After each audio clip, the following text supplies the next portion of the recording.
साथियों, स्वागत है आपके अपने YouTube चैनल राजस्थान जी के रिवीजन क्लास पर। कैसे हो आप सब लोग? आशा करती हूँ आप सब लोग बहुत अच्छे होंगे और आपकी पढ़ाई बहुत अच्छी चल रही होगी। आज हम पढ़ेंगे राजस्थान की जनजातियों के वन लाइनर क्वेश्चन। इस वीडियो का यही उद्देश्य है कि कम से कम समय में अधिक से अधिक प्रश्नों का हम रिवीजन करें, क्योंकि सिलेक्शन का आधार ये रिवीजन। वीडियो को अंत तक जरूर देखें। अगर आपको हमारा वीडियो अच्छा लगे तो प्लीज इसे लाइक और शेयर करें। चलिए तो हम शुरू करते हैं। पहला प्रश्न है, जनजाति से क्या तात्पर्य है? तो प्राकृतिक वातावरण के अनुरूप जीवन यापन करना जनजाति कहलाता है। अगला प्रश्न है, राजस्थान में सर्वाधिक जनजाति किस जिले में निवास करती है? तो उदयपुर जिले में सर्वाधिक जनजाति निवास करती है। नेक्स्ट क्वेश्चन है, राजस्थान में न्यूनतम जनजाति किस जिले में निवास करती है? तो बीकानेर जिले में न्यूनतम जनजाति निवास करती है। अगला प्रश्न है, राजस्थान में जनसंख्या के अनुसार सबसे बड़ी जनजाति कौन सी है? तो मीणा जनजाति। अगला प्रश्न है, मीणा सर्वाधिक किस जिले में निवास करती है? तो मीणा सर्वाधिक जयपुर, उदयपुर व दौसा जिले में निवास करती है। नेक्स्ट क्वेश्चन है, राजस्थान की सर्वाधिक शिक्षित जनजाति कौन सी है? तो मीणा जनजाति। मीणा जनजाति राजस्थान की सर्वाधिक शिक्षित जनजाति है। अगला प्रश्न है, राजस्थान में सर्वाधिक सरकारी नौकरियों में स्थान रखने वाली जनजाति कौन सी है? तो मीणा जनजाति। अगला प्रश्न है, मीणा जनजाति के कितने प्रकार हैं? तो मीणा जनजाति के 2 प्रकार हैं, एक जमींदार मीणा, एक चौकीदार मीणा। अगला प्रश्न है, मीणा जनजाति में मुख्य को क्या कहते हैं? तो पटेल। अगला प्रश्न है, मत्स्य पुराण के अनुसार मीणा किसके वंशज हैं? तो मीन के वंशज हैं मत्स्य पुराण के अनुसार मीणा। नेक्स्ट क्वेश्चन है, मत्स्य पुराण के रचयिता कौन है? तो मुनि मगन सागर। मुनि मगन सागर मत्स्य पुराण के रचयिता हैं। अगला प्रश्न है, मीणा जनजाति के कुल देवता हैं? तो भूरिया बाबा। भूरिया बाबा मीणा जनजाति के कुल देवता हैं और मीणा जनजाति भूरिया बाबा की कभी झूठी कसम नहीं खाते। अगला प्रश्न है, मीणा जनजाति के आराध्य देवी कौन सी है? तो मीणा जनजाति की आराध्य देवी जिन माता है। जिन माता का मंदिर रेवासा सीकर जिले में बना हुआ है। अगला प्रश्न है, मीणाओं के घर के ऊपर मोर का चित्र बनाने को क्या कहते हैं? तो मोर मोंडना। अगला प्रश्न है, मीणाओं के अनाज रखने की कोठी को क्या कहते हैं? तो ओबरी। ओबरी कहते हैं मीणाओं के अनाज रखने की कोठी को। नेक्स्ट क्वेश्चन है, राजस्थान की सबसे प्राचीन जनजाति कौन सी है? तो भील जनजाति है राजस्थान की सबसे प्राचीन जनजाति। अगला प्रश्न है, राजस्थान की दूसरी सबसे बड़ी जनजाति कौन सी है? तो भील जनजाति। भील जनजाति राजस्थान की सबसे दूसरी बड़ी जनजाति है। अगला प्रश्न है, भील सर्वाधिक किस जिले में निवास करते हैं?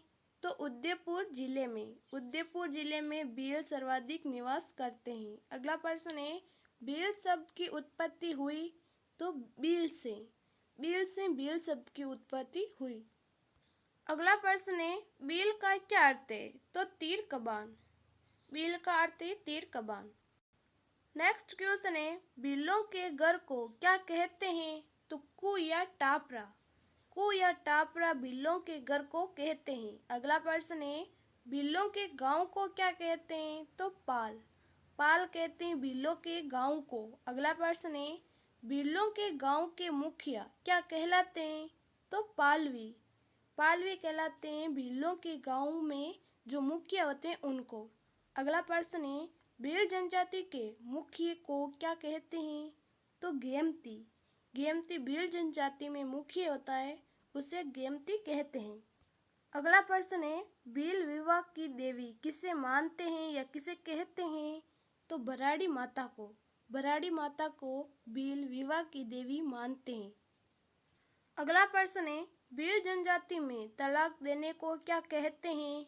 तो छेड़ा फाड़ना। अगर एग्जाम में पूछा जाए कि छेड़ा फाड़ना क्या है, तो भील जनजाति में तलाक देना छेड़ा फाड़ना कहलाता है। नेक्स्ट क्वेश्चन है, भील किसकी केसर पीकर झूठ नहीं बोलते?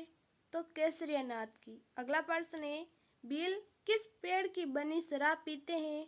तो महुआ के पेड़ से बनी हुई शराब भील जनजाति पीती है। अगला प्रश्न है, भीलों द्वारा स्थानांतरित खेती को क्या कहते हैं? तो वालरा। अगला प्रश्न है, भीलों का रणघोष क्या है? तो फायरे फायरे। फायरे फायरे ये भीलों का रणघोष है। नेक्स्ट क्वेश्चन है, भीलों की तंग धोती को क्या कहते हैं? तो देवपाड़ा। देवपाड़ा कहते हैं भीलों की तंग धोती को। अगला प्रश्न है, भीलों की सामान्य धोती को क्या कहते हैं? तो खोइतू।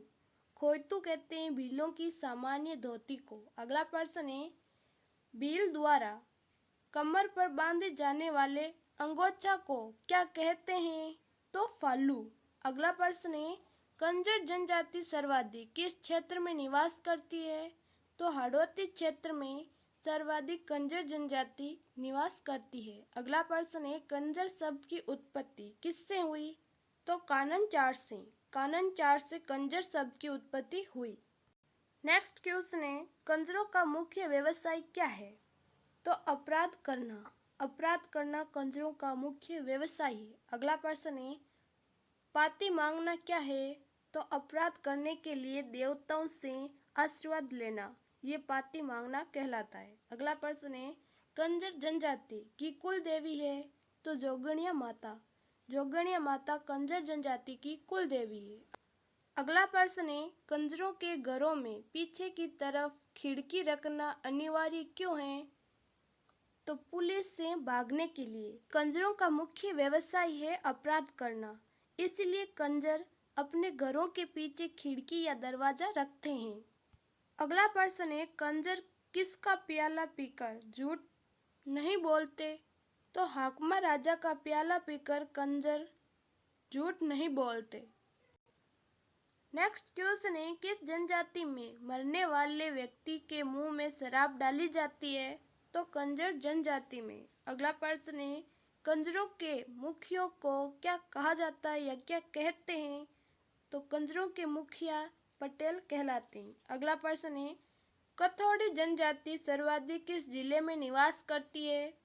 तो उदयपुर जिले में कथौड़ी जनजाति सर्वाधिक निवास करती है। अगला प्रश्न है, कथौड़ी जनजाति मूल रूप से कहाँ की है? तो महाराष्ट्र की है कथौड़ी जनजाति मूल रूप से। अगला प्रश्न है, कथौड़ी जनजाति कथा किस पेड़ से बनाती है? तो खेड़ के पेड़ से।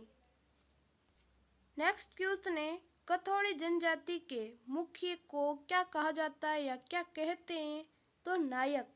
नायक कहते हैं कथौड़ी जनजाति के मुखिया को। अगला प्रश्न है, किस जनजाति की महिलाएं गहना नहीं पहनती लेकिन टैटू बनाती हैं?